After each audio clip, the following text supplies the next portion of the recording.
Good morning, Grinders.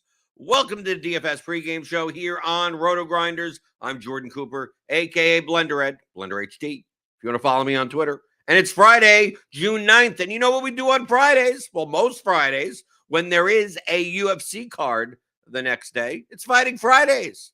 We're fighting about it. Are we going to fight a little bit about it? Maybe in the chat.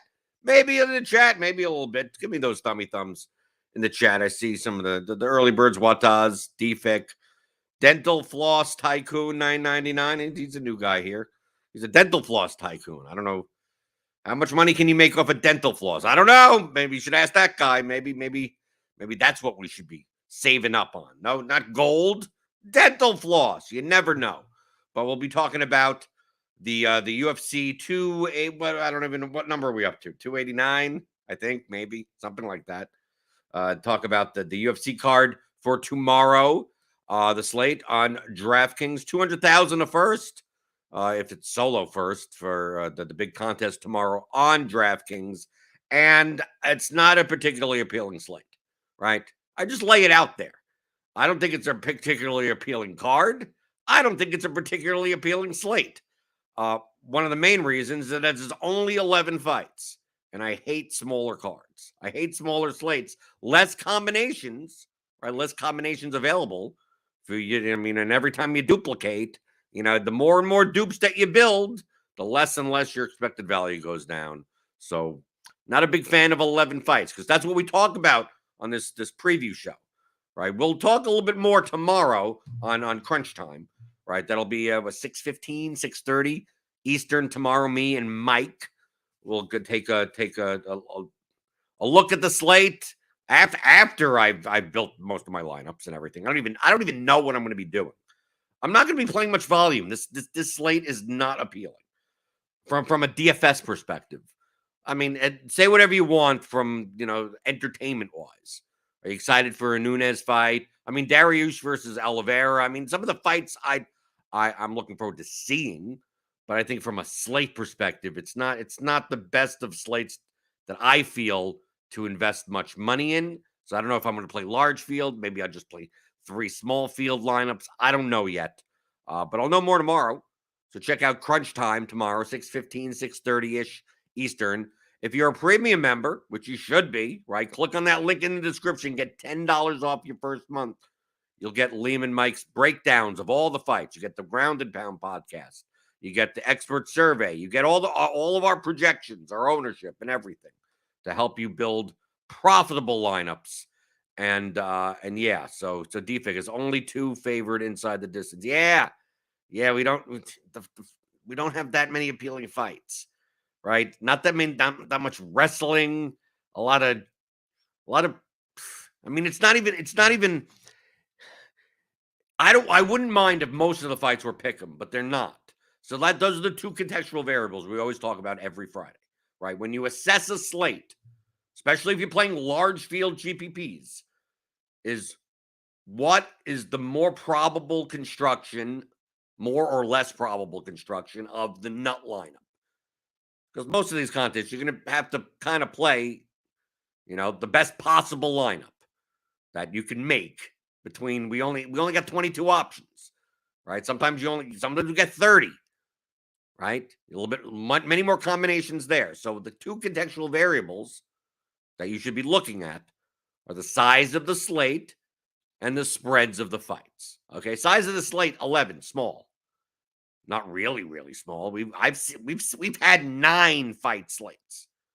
We've had 10 fight slates. 11, I would put on the smaller side. Okay, so as the number of fights go down, the more and more simply winning a fight is valuable, right? Especially when we're talking about underdogs, right? You're talking about Jasmine Jasuda Vicious, right? At 6,900 plus 1,000 inside the distance.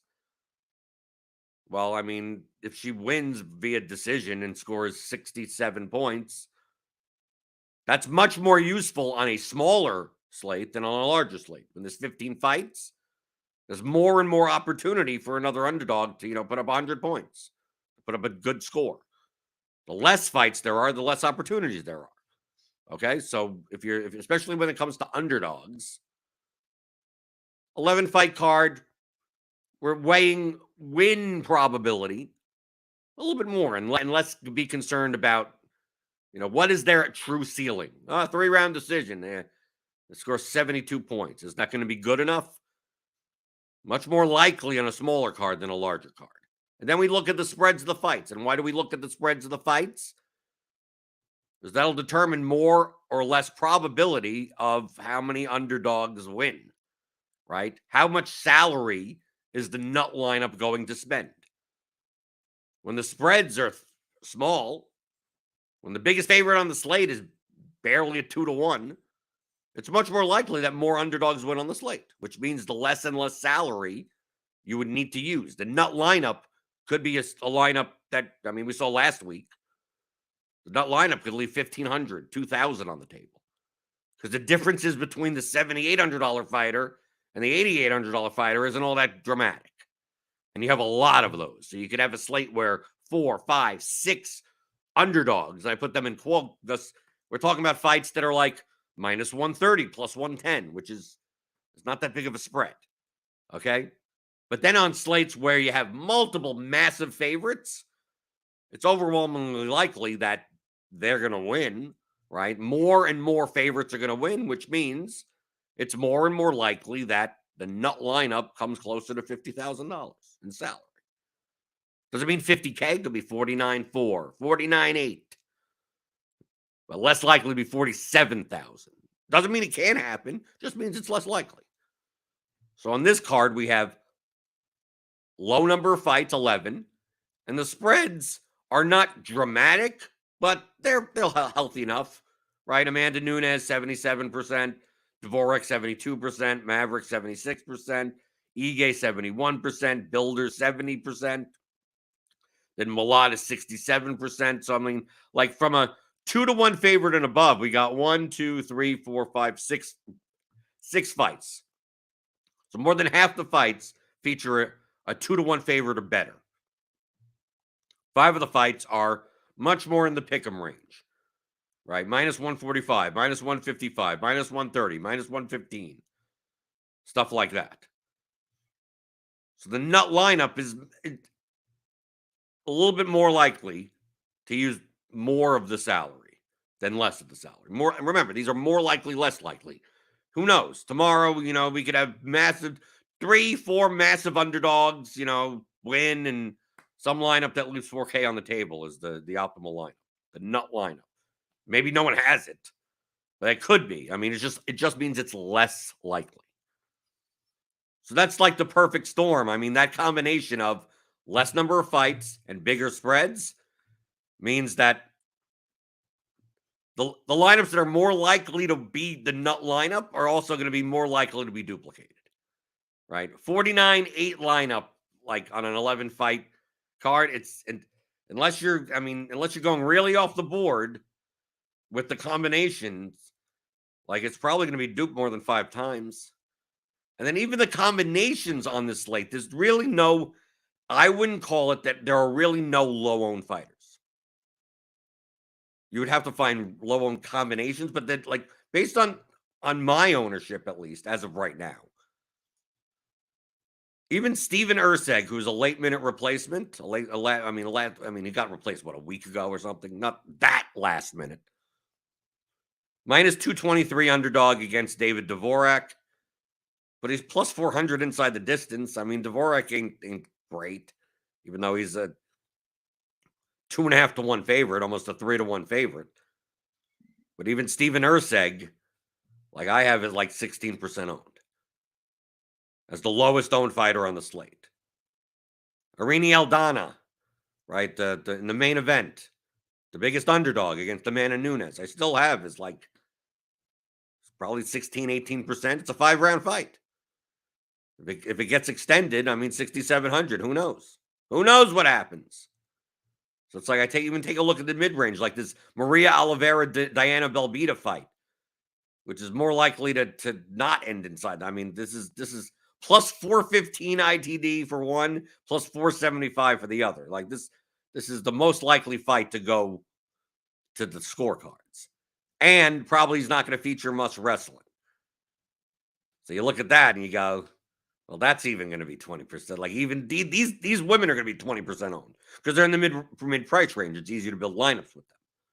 And who knows who's going to win. And also, because it's an 11-fight card, maybe simply getting if Oliveira wins with 87 points, maybe that makes the optimal. It still could. So even they're going to be owned. So like everyone's owned. I'm in Zahavi plus 400 inside the distance at 7,900. Maybe he's good defensively, not necessarily the biggest offensive threat.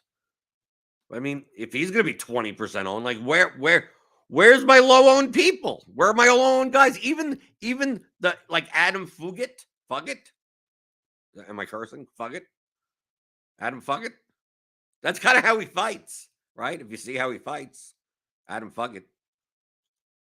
Right? Against Mike Malott, who's going to be the second most owned fighter. Like Nunes Malott is going to be the most popular combination.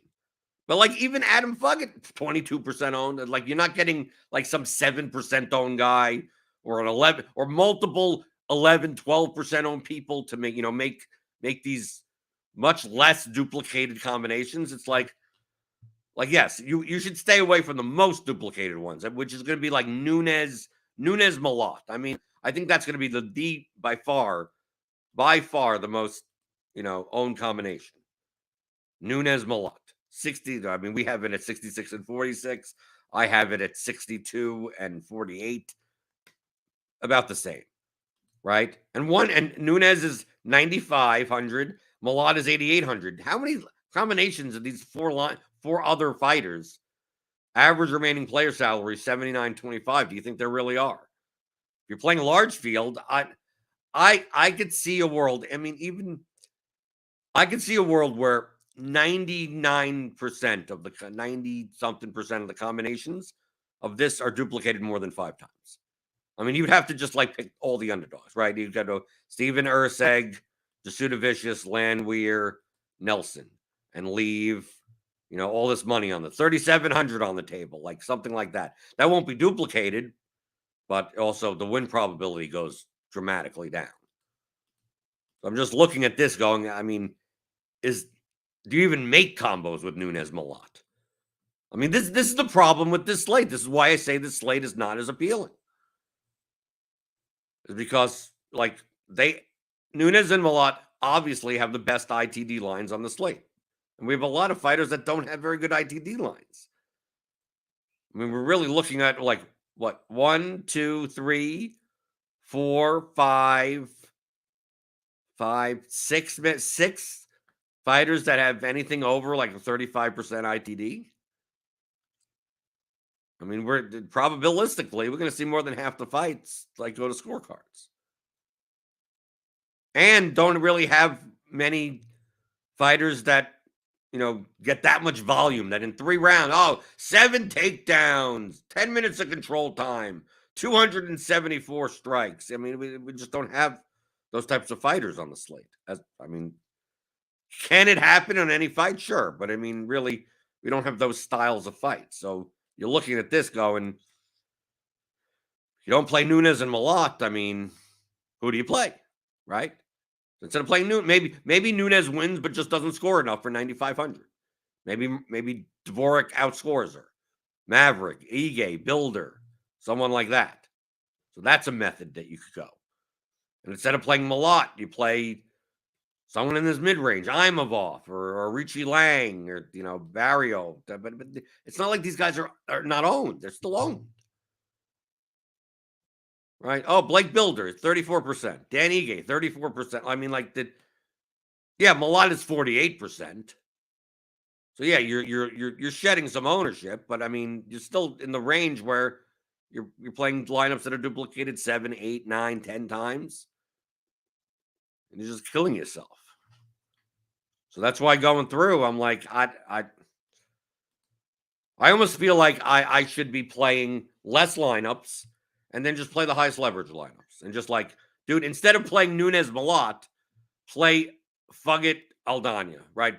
Literally play the fighters against the two for leverage and then build combinations of that. And even those lineups are not necessarily guaranteed to not be duped. They may be duped under 5, but I don't think they're going to be unique. Like if I build a lineup, for instance, with Aldana, right? Where is she? Aldana and Fugget, right? Fugget, right? And now I play, I don't play Malott. I play Builder and Maverick. Got 8,800 left. Ige, 8,500, and Imavov, or like something like this. Like this type of lineup. It's not that appealing of a lineup.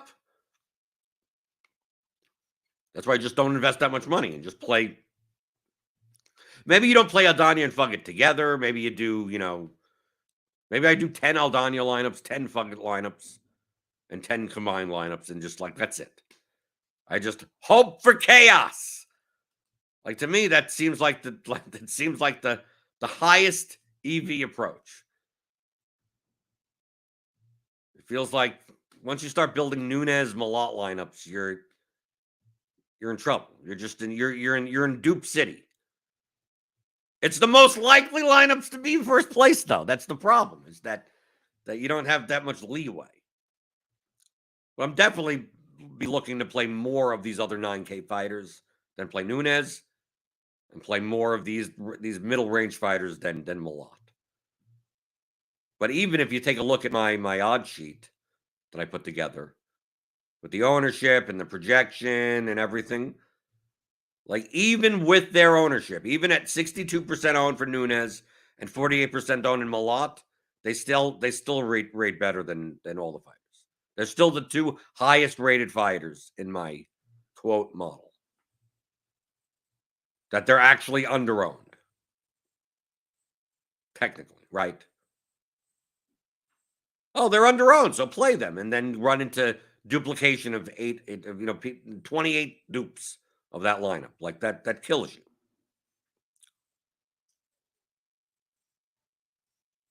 So this is why I'm going over this. I mean, this is what I go over the slates every week. That obviously that there is a slate. Last week was great. Last week was awesome. Last week we had a ton of fights, pick'ems galore. We had 2 mispriced fighters that, of course, Malarkey lost. Right? You were able to make so many combinations that, I played lineups that left like 4,000 or 5,000 on the table. On average. I was playing $46,000 lineups. I was playing $48,000 lineups. I was playing 55, 45, 7. I mean, like it was. You could make tons of them. And the ownership got so condensed last week. Like people just like, nope, we're just going to spend all of our money no matter what. So you had all these fighters that are 50, 60% owned. Just because of the 2 mispriced fighters, because of Malarkey and Miller. So you had the opportunity to build so many plus EV lineups based on that. I misjudged the ownership. I thought the ownership would be condensed, yeah. And there'd be more people that build like 49.5 plus lineups, but way more people did last week. I was shocked at some of the ownership of Santos and Silva. I'm like, I projected them for like 40-ish, like 40, 42 each.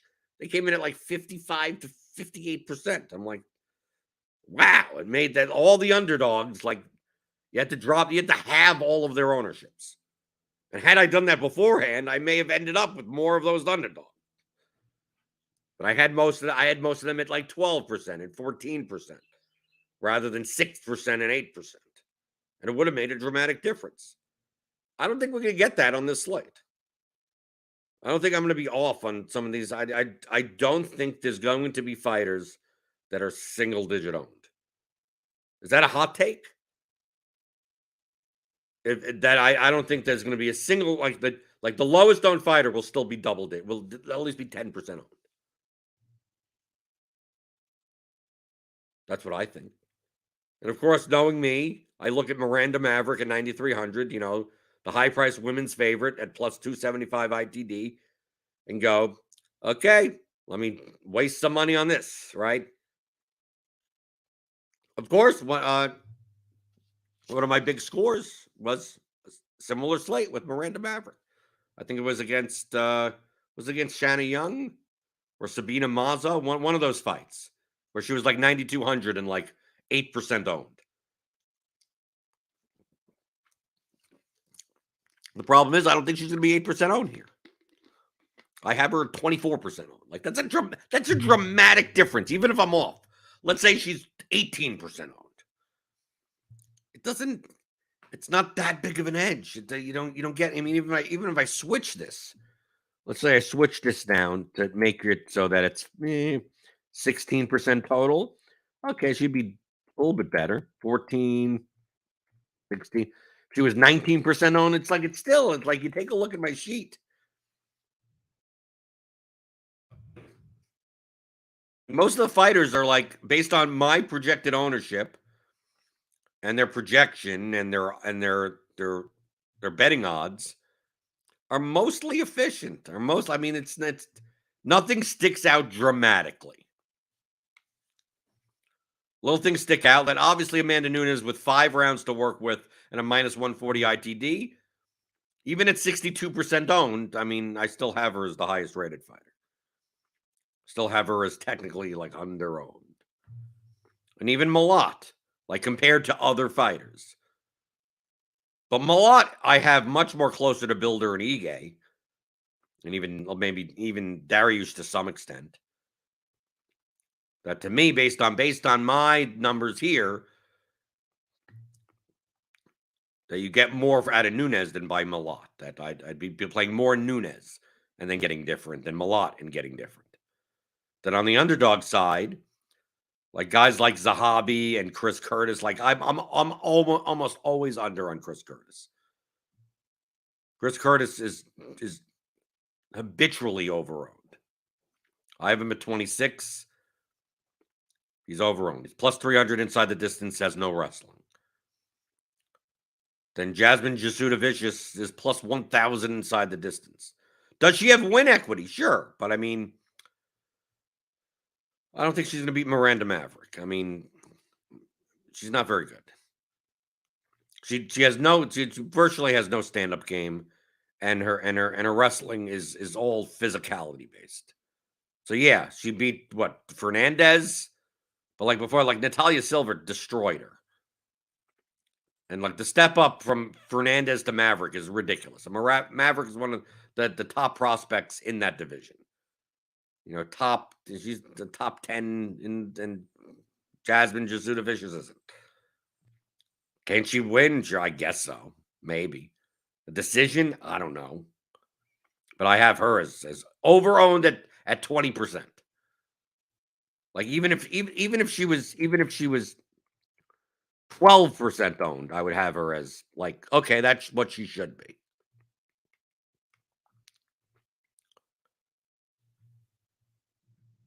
That's the problem with slate. It's like this. There's no clear chalk that people are going to, like on the underdog side, that's like patently going to be overowned. And on the favorite side, where the chalk is going to be, they probably should be a little bit more owned. So like you get in a spot where there's 11 fights, the spreads are wide enough, so you're probably going to be spending more of your salary. You're going to be playing more of the chalk, and so what's going to happen? You're going to end up with the lineups that get duplicated too much. So that's why you sit there and go, this is not that appealing of a slate. The lineups that are more likely to win and more likely to be played are more likely to each other, are closer to each other. You want slates where the lineups that are more likely to win are not the ones that are more likely to be played, right? Those are the slates that have an edge. Those are the slates that you want to play. This one isn't. So that's why to me, I feel like maybe just make 20 lineups or something, a large field, make some Aldana lineups, make some Fugget lineups, make some combination of both, and just hope Amanda Nunes is in her mind, this is her retirement fight. And just, Irene Aldana wins. Right? She cardio dumps or something and finishes Nunes in the 4th round or something. Who knows? Same for Mike Malott. Mike Malott has fought like what? 12 times and has like a grand total of like 15 minutes in the cage. right? Like he wins all these fights early and everything. It's like, who knows? You get to the second round, maybe Mma just, tires out and wilts away. It's MMA, right? We don't know. I mean, we see this all the time. Look, Malarkey, huge favorite. He got knocked out. One punch. That's all it takes. Maybe just play that angle and just go, okay.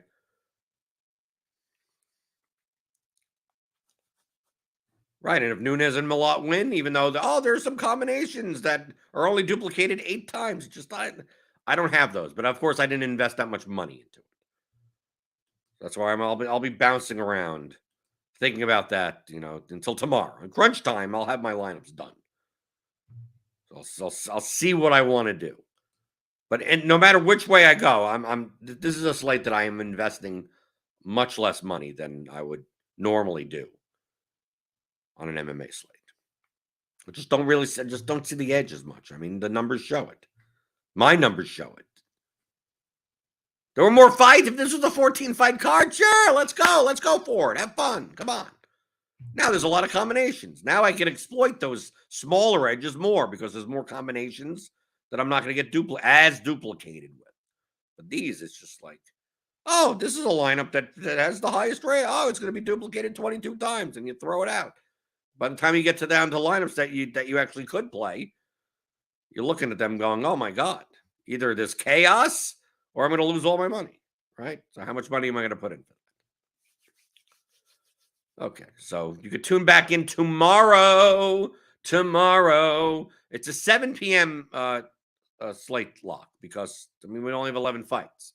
Normally, these pay-per-view cards, the prelims would start at 5:30 or 6 o'clock. But no, 7 o'clock because there's only two on the prelims, but 2 on the prelims, 3 on the 4 on the main prelims, and then the pay-per-view card. So it's 2, then 4, and then 5.